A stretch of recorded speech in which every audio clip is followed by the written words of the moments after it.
Tyler Hudson walked into my office Tuesday morning like he already owned it. 3 executives I'd known for over 20 years followed behind him like trained dogs. The kid was 28 years old with an MBA that still smelled like fresh ink, while I'd spent 24 years building our supply chain operations from nothing. "Everyone, I'd like you to meet Roger," Tyler announced, pointing at me like I was some piece of broken equipment.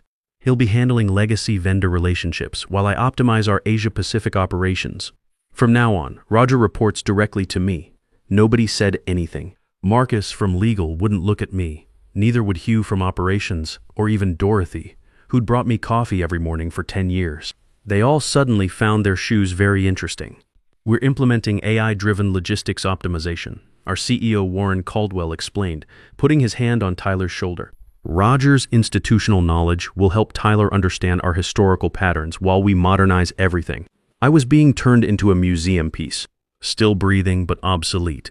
Your new workspace is by the loading dock," Tyler told me, pointing toward a cramped desk near the warehouse entrance. "I need this office cleared by lunch for the new analytics equipment.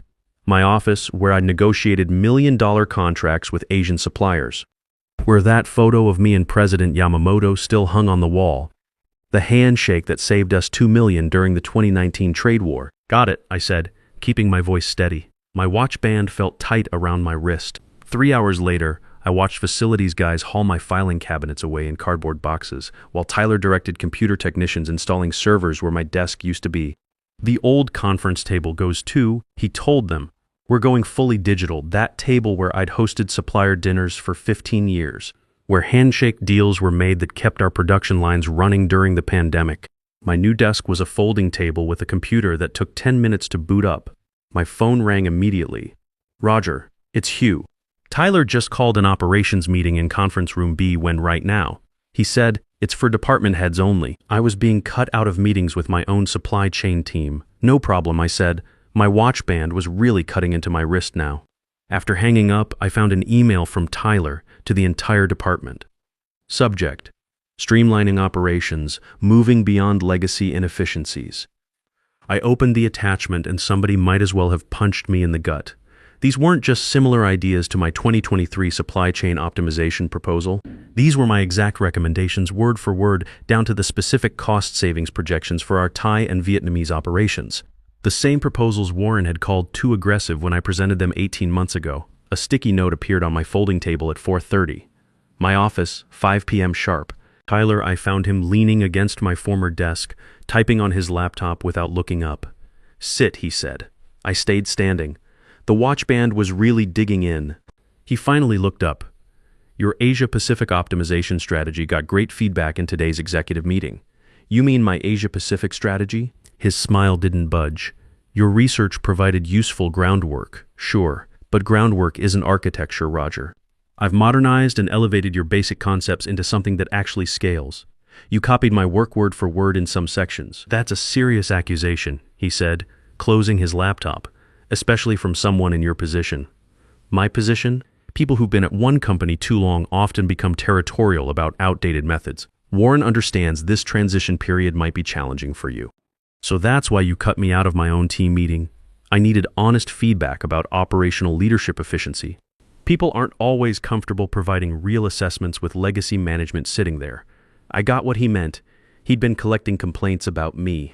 "We're restructuring the department next month," he continued. "Some positions will be consolidated, others will evolve.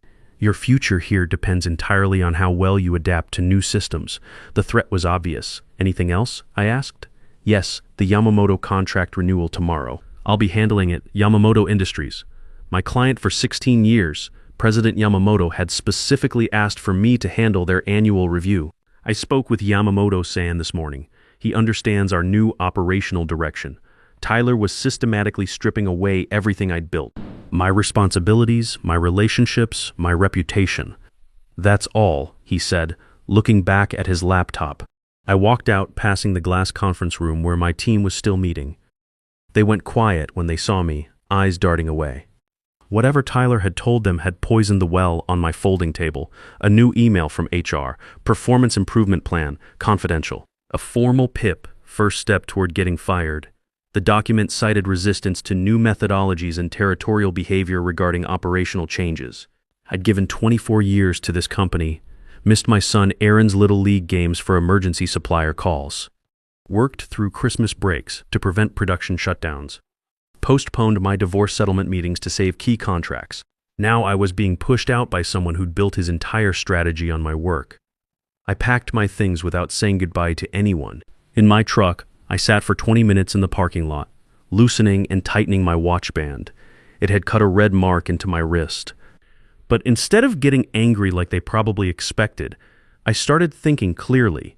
They thought they were watching a man get systematically torn down. They expected an emotional blow-up, maybe a resignation letter. They had no idea what they were dealing with.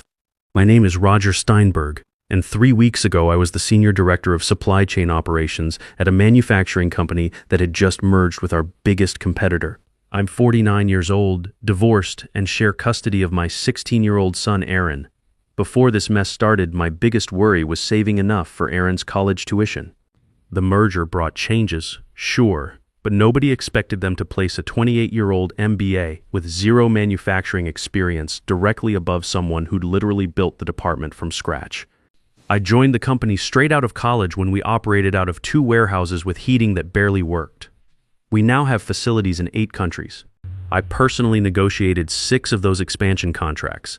My team respected me because I'd earned it the hard way. When Pedro's wife got diagnosed with diabetes, I restructured his shift schedule so he could drive her to treatments. When Hugh's apartment flooded, I helped him find temporary housing through my supplier contacts. When Dorothy struggled with her first computer system upgrade, I stayed late for a week until she figured it out. I knew their kids' names, their anniversaries, their dreams beyond our warehouse walls. Tyler knew none of this. To him, they were just data points to optimize variables in his efficiency algorithms. During his second week, Tyler called Hugh into his office. Hugh came out an hour later looking pale, avoiding eye contact with me. The next day, he presented his new approach to our Vietnamese supplier network at the department meeting, an approach I'd been privately coaching him on for months. Same thing happened with Pedro and his loading dock improvements, with Dorothy and her vendor database reorganization. One by one, my collaborative projects were being reframed as individual breakthroughs under Tyler's inspiring leadership. She asked about your management style, Dorothy whispered during our coffee break. Whether you micromanage, take credit for others' work, resist innovation. What did you tell her? Dorothy looked down at her coffee. I tried to be diplomatic, but Roger, he records everything. He had his phone on the table during our entire conversation. Tyler wasn't just rewriting the present. He was revising the past. By week 3, my team stopped asking me questions. Emails went unanswered. Invitations to supplier calls disappeared from my calendar. I was getting ghosted within my own department. The final kick in the teeth came when President Yamamoto called me directly, confused about why I wouldn't be handling their contract renewal. Tyler San explained you're taking on strategic planning instead of client-facing roles. Yamamoto said through our translator. After 16 years building this relationship, it seemed like an abrupt change. I picked my words carefully. Well, we specifically requested you in our contract terms. If you're not involved, we may need to reconsider our options. When I mentioned this to Warren, he seemed distracted. Tyler has some innovative approaches to the Yamamoto portfolio. Give him a chance, Roger. Change can be good. That evening, I watched through the conference room windows as Tyler presented my Asian supply chain strategy to the executive team. My slides, my data, my cost projections, all with his name on the cover page. I should have gotten angry, but instead something clicked into place. I'd been playing by rules that Tyler had never acknowledged, following a social contract he'd never signed. Time to change the game. I went home and pulled out my external hard drive minus the one where I'd backed up every project, every email, every supplier contract for the past 15 years. Not for this moment specifically, but because I'd always believed in protecting operational continuity. What I found as I searched through those archives made my hands shake. I worked through the night, cross-referencing, connecting, analyzing. By morning, I had something that made me loosen my watch band for the first time in weeks. Tyler had made a critical mistake. He assumed my value came from my title, my office, my direct reports. He thought by taking those away, he'd neutralized me. He didn't realize my real power came from 24 years of watching, listening, and remembering. From supplier relationships built on trust rather than algorithms. From knowing exactly how our operations functioned at every level, knowledge no org chart could capture. I got to work early. Before the security guards finished their rounds, I placed a single manila folder on Tyler's desk with a simple note. For your review, Historical Supplier Payment Analysis, 2019-2024. Then I left to handle my 8 a.m. call with our Bangkok facility. The one remaining meeting still on my calendar. When I returned at 10:30, something had clearly happened. People were huddled in small groups, conversations stopping when I passed. Security guards stood outside the executive wing. Warren and the entire leadership team were behind closed doors. Dorothy hurried over, eyes wide. What did you put in that folder? Historical context, I said. Tyler ran into Warren's office 20 minutes ago, looking like he'd seen a ghost. Then security came. I nodded and sat at my folding table. Aren't you worried? Dorothy asked. About what? She gestured toward the executive offices where raised voices could be heard through the soundproofing. No, I said. I'm not worried at all. At noon, Warren's assistant appeared. Mr. Steinberg, Mr. Caldwell requests your presence in the executive conference room, immediately. The walk felt surreal.